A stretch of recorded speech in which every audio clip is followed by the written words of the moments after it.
Hello guys, welcome to विवा classes part 2 let's continue, जिसमें हम आफ्टर 12 जितने भी सब्जेक्ट की नॉलेज हमारे पास है आपके साथ शेयर करने की कोशिश करते हैं। उसी सीरीज में हमारी नॉलेज में ये सब्जेक्ट आया इकोनोमेट्रिक्स, तो उससे रिलेटेड जो भी टॉपिक हमारी समझ में जितने भी हैं हम कोशिश कर रहे हैं कि आप तक उसे अच्छे लेवल पे पहुंचा पाए ताकि आपको समझ में आ सके। तो आज हमारा जो इंपॉर्टेंट टॉपिक है वो है standard error of least square estimate. तो जो आपके पास क्लासिकल लीनियर रिग्रेशन मॉडल है उसके अंदर स्टैंडर्ड एरर क्या टॉपिक है उसके बारे में आज हम आपके साथ डिस्कस करेंगे।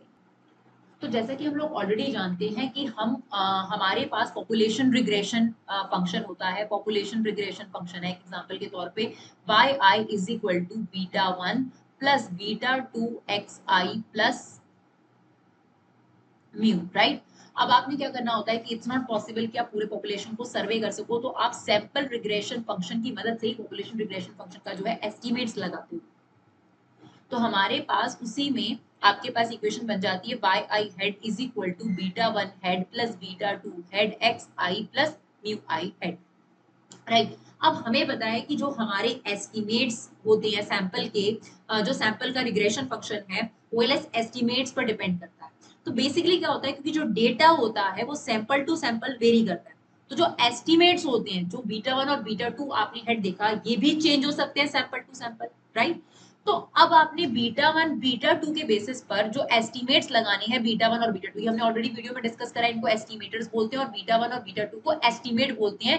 इनकी मदद से ही आप पॉपुलेशन रिग्रेशन फंक्शन के बीटा वन और बीटा टू कैलकुलेट करते हैं। तो basically we can predict the value of X sorry Y on the basis of estimators. तो हमें जो वाई की वैल्यूज होती हैं वो एस्टिमेटर के बेसिस पे प्रिडिक्ट करनी होती है। जैसे ये हमारा प्रिडिक्शन है, राइट। तो हमें बीटा वन हेड और बीटा टू हेड की मदद से ही वाई की वैल्यू प्रिडिक्ट करनी है। और ऑब्वियस सी बात है कि जो ये बीटा वन और बीटा टू हेड है ये सैंपल टू सैंपल वेरी करते हैं, क्योंकि अगर डेटा वेरी करेगा सैंपल भी वेरी करेगा तो बीटा वन और बीटा टू हेड की जो वैल्यू होगी वो भी वेरी करेगी। तो ये देखने के लिए कि ये कितने रिलायबल है, यानी जो बीटा वन हेड है और बीटा टू हेड की जो वैल्यू है वो कितनी फिट बैठ रही है, कितनी रिलायबल है, उसमें एरर के चांसेस कम है या ज्यादा है, उसी के लिए हम स्टैंडर्ड एरर या प्रिसीजन का इस्तेमाल करते हैं। तो आपके पास स्टैंडर्ड एरर के और भी मेथड्स होते हैं, लेकिन यहाँ पर हम जो मेथड डिस्कस कर रहे हैं वो आपके पास एक मेथड है। एक और मेथड आपके पास जो है कोरिलेशन वाला भी इस्तेमाल होता है, उसके बारे में हम बाद में डिस्कस करेंगे। तो अभी हम जो डिस्कस कर रहे हैं वो एक फॉर्मूला है। अगर हम अभी जो इक्वेशन बना रहे हैं ये बाय ऑन एक्स है, राइट। रिग्रेशन इक्वेशन एक्चुअली में दो होती है, बट अभी हमने बना रखी है बाय ऑन एक्स, यानी बाय डिपेंड कर रहा है एक्स पर। तो उसमें स्टैंडर्ड एरर का फॉर्मूला होता है by on X equal to square root sigma y minus y hat. ये कौन सी होती है, एक्चुअल वैल्यू, और ये आपकी होती है एस्टिमेटेड वैल्यू, उसका होल स्क्वायर अपॉन में n माइनस k, ठीक है ना। और हमें पता है कि जो एक्चुअल वैल्यू और एस्टिमेटेड वैल्यू होती है उसे हम रेजिडुअल या फिर एरर की मदद से बुलाते हैं म्यू, और उसे हम लिखते हैं यहाँ पर म्यू हेड का स्क्वायर। तो बेसिकली ये जो फॉर्मूला बन गया आपके पास ये बन गया म्यू हेड का स्क्वायर अपॉन में n माइनस टू। अब ये जो k था इसकी जगह 2 क्यों लिखा वो भी हम आपको बताते हैं, बट पहले देखिए standard error y on x का फॉर्मूला है। अगर x ऑन y होगा तो सिर्फ x की जगह आपका y चेंज होगा, यानी जो डिपेंडेंसी है यहाँ पर x हो जाता है, यानी x beta one beta two y i plus mu y, यानी यहाँ पर x डिपेंड कर रहा है y पर। तो दो रिग्रेशन इक्वेशन होती है तो दो तरीके की स्टैंडर्ड एरर निकाले जा सकते हैं। तो बेसिकली स्टैंडर्ड एरर आपको बताता क्या है, y जिस पे डिपेंड करता है वो दो चीजें, एक beta one beta two head, ये देखिए सैंपल रिग्रेशन फंक्शन। देखिए सैंपल रिग्रेशन फंक्शन जितना बढ़िया होगा उतना ही पॉपुलेशन रिग्रेशन फंक्शन होगा। तो सैंपल रिग्रेशन फंक्शन की जो y की वैल्यूज है एस्टिमेट जो है वो बीटा वन हेड और बीटा टू हेड पर डिपेंड करती है। तो ये कितनी रिलायबल है उसी को हम स्टैंडर्ड एरर की मदद से चेक कर रहे हैं। प्रिसीजन का मतलब ये रिलायबिलिटी है, कितना विश्वसनीय है, कितना विश्वास कर सकते हैं। तो जितना ये कम होगा उतना बढ़िया होता है, राइट। तो आपके पास ये फॉर्मूला हो गया, अगर y on x इक्वेशन है ये x और y। अब यहाँ पर हमें y यानी एक्चुअल वैल्यूज का पता है, एस्टिमेटेड वैल्यू का पता है। यहाँ पर n का क्या मतलब है, जो सैंपल में नंबर ऑफ आइटम्स होती है वो n होती है, और k क्या होता है, कितने पेरीमीटर आप इस्तेमाल कर रहे हो। अगर आपके पास दो पेरीमीटर है जैसे कि बीटा वन और बीटा टू, तो यहाँ n की वैल्यू, ये जो k की वैल्यू है यहाँ पर 2 हो गई, इसलिए हमने यहाँ पर 2 इस्तेमाल कर रखा है। अगर ये पेरीमीटर हो जाए beta one beta to beta three, तो यहाँ पर k की वैल्यू कितनी हो जाएगी, देखिए 3 हो जाएगी, राइट। अब आपको एक न्यूमेरिकल एग्जांपल से समझाते हैं, उसके बाद आपको बहुत अच्छे से क्लियर हो जाएगा कि बेसिकली स्टैंडर्ड एरर क्या होता है। तो देखिए यहाँ पर हमने x की कुछ एक्चुअल वैल्यूज ली, y की एक्चुअल वैल्यूज, राइट। ये x की वैल्यूज हैं, y की वैल्यूज हैं। अब मान लीजिए कि हमारे पास बीटा 1 हेड और बीटा 2 हेड ऑलरेडी है और ये हमारा सैंपल रिग्रेशन एस्टिमेट्स है, राइट। सैंपल रिग्रेशन इक्वेशन है जो कि होता है beta 1 hat plus beta 2 hat x i, right. ये हमारे पास ऑलरेडी है जिसमें बीटा 1 की वैल्यू है 4.30 एज्यूम्ड है ये, और बीटा 2 हेड की वैल्यू है आपके पास 0.386 एक्स। अब आप क्या कर रहे हो, एस्टिमेट्स निकाल रहे हो, यहाँ पर x की वैल्यू डाल, तो x की वैल्यू हमने क्या पुट करी 5, ये देखिए 0.386 इंटू 5 प्लस 4.30, यानी जो y हेड हमने निकाला पहले वाला दैट इज 4.30, 0.386 और x की पहली वैल्यू कितनी है आपके पास 5, तो 5 को इससे मल्टीप्लाई करा और 4.30 में प्लस कर दिया तो हमारा y एस्टिमेट्स आ गया ये 6.23। सिमिलरली हमने x की वैल्यू डाली 4 यहाँ पर, राइट, तो y हेड हमारा नेक्स्ट वाला आ गया 4.30 प्लस 0.386 इनटू में 4। तो इस तरीके से हमारे y एस्टिमेट्स तैयार हो गए, राइट। अब ये है हमारी एक्चुअल वैल्यूज और ये है हमारी estimated values, that is actual values और दैट इज एस्टिमेटेड वैल्यूज। अब क्या किया हमने, y में से जो एक्चुअल वैल्यूज है उसमें से एस्टिमेटेड वैल्यू माइनस कर दिया। आप कह सकते हो सेकंड कॉलम में से थर्ड कॉलम को हमने माइनस कर लिया, 6 माइनस 6.23, 6 माइनस 5.84, ये आ गया आपके पास एरर या रेजिडुअल आ गया आपके पास। इसका हमने क्या कर दिया स्क्वायर, और हम जानते हैं इसका सम कितना आ जाएगा 0। तो आप देखिए यहाँ पर सारी वैल्यूज का हमने ये निकाला, अब इनका सम निकाला तो ये कितना आ रहा है 0, क्लियर। अब हमने इन रेजिडुअल का स्क्वायर कर दिया, यानी म्यू हेड का स्क्वायर कैलकुलेट।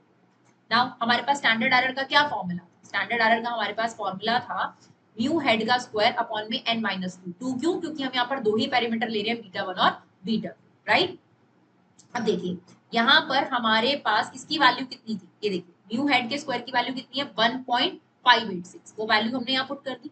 n क्या है देखिए 1 2 3 4 5 6, यानी सैंपल में कितनी आइटम्स हैं उनको हमने यहाँ पर लिया है, तो वो हमने यहाँ पर n की जगह 6 रख दिया, और पैरामीटर कितने थे 2। अब आपने 1.586 को 4 से डिवाइड करा, उसका स्क्वायर रूट निकाला जो कि आया 0.630। इसका मतलब ये है, ये देखिए ये आपके पास स्टैंडर्ड एरर का सिंबल है जो कि शो कर रहा है कि ये एरर काफी लो है। तो अच्छी बात है, अगर ये एरर लो है इसका मतलब आप बीटा 1 हेड और बीटा 2 हेड पर विश्वास कर सकते हैं क्योंकि ये काफी प्रिसाइज है, काफी रिलायबल है, राइट। तो smaller standard error means more precise estimator, यानी बीटा 1 एस्टिमेटर और बीटा 2 एस्टिमेटर जो कि आपने सैंपल के लिए लिया है वो पॉपुलेशन रिग्रेशन फंक्शन के लिए भी एक अच्छा एस्टिमेटर होने वाला है, राइट। इसमें n माइनस के जो यहाँ पर होता है, देखिए n माइनस के जो होता है इसे डिग्री ऑफ फ्रीडम कहा जाता है। n यहाँ पे number of item in sample होती है और k यहाँ पर नंबर ऑफ पैरामीटर्स होती है, राइट।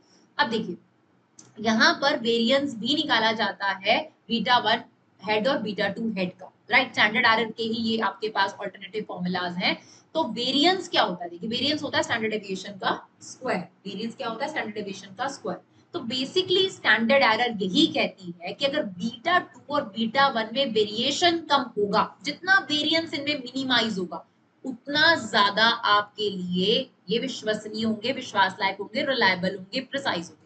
तो वेरिएंस ऑफ बीटा 2 कैसे निकाला जाता है, आपके पास वेरिएंस ऑफ बीटा 2 निकालने के लिए हम जो आपके पास स्टैंडर्ड है जो हमने निकाला है स्टैंडर्ड हेड स्क्वायर, उसको xi जो है उसके स्क्वायर से अगर हम डिवाइड कर दें तो वेरिएंस ऑफ बीटा 2 हेड निकल आता है। और वेरिएंस ऑफ बीटा 1 हेड कैसे निकलता है, जो एक्चुअल आपके पास आई है, देखिए जो स्मॉल आई होता है ये डेविएशन वाला होता है। डेविएशन मतलब जब x में से x बार माइनस हो जाता है तो स्मॉल x आ जाता है आपके पास, तो ये डेविएशन वाला, इसे बोलते हैं डेविएशन वाला x। और ये कैपिटल x है, राइट, यानी ये नॉर्मल वाला ये वाला x है आपके पास, तो उसका स्क्वायर अपॉन में n, यानी जितनी सैंपल आइटम्स होती हैं, अपॉन में फिर से जो इसमें डिनोमिनेटर में है वही डिनोमिनेटर में, और इनटू में स्टैंडर्ड वेरिएंस का होल स्क्वायर, वेरिएंस का होल स्क्वायर, राइट। अब यहाँ पर इसी चीज को देखते हुए फॉर्मूले को देखकर कुछ फीचर्स बताए गए हैं। तो क्या फीचर्स हैं, following features of standard error या वेरिएंस ऑफ बीटा 1 और बीटा 2। सबसे पहली बात देखिए, सबसे पहला फॉर्मूला देखिए ये वाला बीटा 2 हेड का।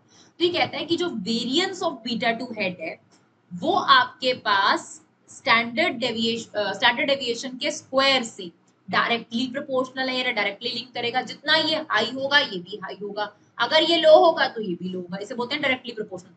और जो डिनोमिनेटर है उसके साथ inversely, that is very obvious, अगर डिनोमिनेटर बढ़ेगा तो वेरिएंस कम हो जाएगा, और अगर डिनोमिनेटर कम हो जाएगा तो वेरिएंस इंक्रीज हो जाएगा, यानी इसके साथ आपके पास डिनोमिनेटर के साथ इनवर्स रिलेशनशिप है, राइट। सिमिलरली अब हम आ जाते हैं वेरिएंस ऑफ बीटा वन।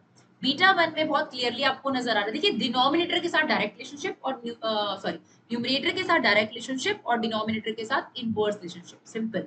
तो वेरिएंस ऑफ बीटा वन जो है वो डायरेक्टली प्रोपोर्शनल होगा सिग्मा xi के स्क्वायर के साथ और standard deviation whole square, standard deviation के स्क्वायर के साथ, और इनवर्सली प्रोपोर्शनल होगा सैंपल के साइज यानी n के साथ और सिग्मा xi के स्क्वायर के साथ, राइट। अब देखिए जो बीटा वन और बीटा टू की वैल्यू है वो एक दूसरे पर डिपेंड भी कर सकती है, राइट। अब बीटा वन हेड और बीटा टू हेड की डिपेंडेंसी चेक करने के लिए इनके बीच में कोवेरिएंस निकाला जाता है, जिसका फॉर्मूला होता है minus mean bar is equal to variance beta bar. ये वाली वैल्यू हमेशा पॉजिटिव होती है, राइट। अब कोवेरिएंस का जो साइन होगा वो मीन पर डिपेंड करेगा। अगर मीन पॉजिटिव हुआ तो कोवेरिएंस नेगेटिवली रिलेटेड आएगा, यानी एक दूसरे से नेगेटिवली रिलेटेड है, और अगर ये नेगेटिव हुआ तो आंसर अल्टीमेटली पॉजिटिव आ जाएगा, यानी एक दूसरे के साथ पॉजिटिवली कोरिलेटेड है। तो ये था हमारा आज का टॉपिक स्टैंडर्ड एरर, जो कि बहुत इंपॉर्टेंट है। आगे हम डिस्कस करेंगे जो आपका एक और इंपॉर्टेंट टॉपिक है गेस मार्कोव की theorem, that is least properties of least square estimate.